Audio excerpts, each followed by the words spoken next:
सादर प्रणाम। आज का श्लोक है नहि ज्ञानेन सदृशं पवित्रम् इह विद्यते तत्स्वयं योग संसिद्धः कालेनात्मनि विन्दति। अर्थात इस संसार में दिव्य ज्ञान के समान कुछ भी शुद्ध नहीं है। जो मनुष्य दीर्घकालीन योग के अभ्यास द्वारा मन को शुद्ध कर लेता है, वह उचित समय पर हृदय में इस ज्ञान को पूर्णता प्राप्त कर लेता है।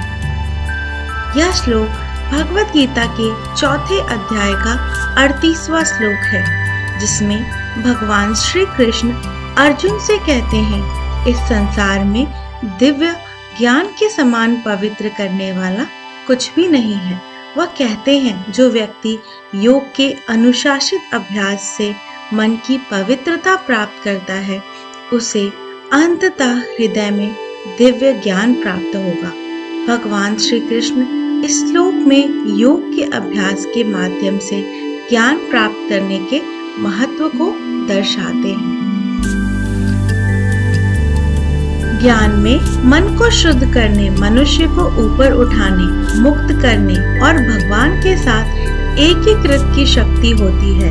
इसीलिए यह उदात्त और शुद्ध होता है। किंतु ज्ञान को दो श्रेणियों में विभाजित करना आवश्यक है, जो है सैद्धांतिक ज्ञान और व्यवहारिक ज्ञान। इस प्रकार का ज्ञान जिसे हम धार्मिक ग्रंथों को पढ़कर समझ सकते हैं और गुरु से श्रवण कर प्राप्त करते हैं, इस प्रकार की सैद्धांतिक जानकारी अपने आप में अपर्याप्त होती है।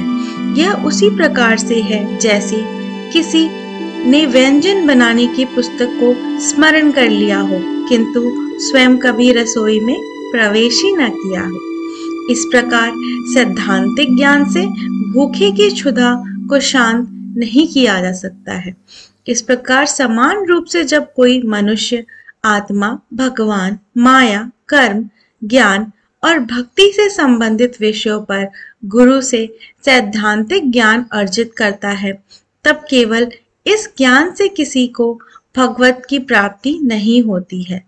जब कोई मनुष्य सिद्धांत के अनुसार साधना का अभ्यास करता है, तब इसके परिणाम स्वरूप अंतःकरण शुद्ध हो जाता है और फिर कोई मनुष्य आत्मा की प्रकृति और भगवान के साथ इस संबंध की अनुभूति करता है।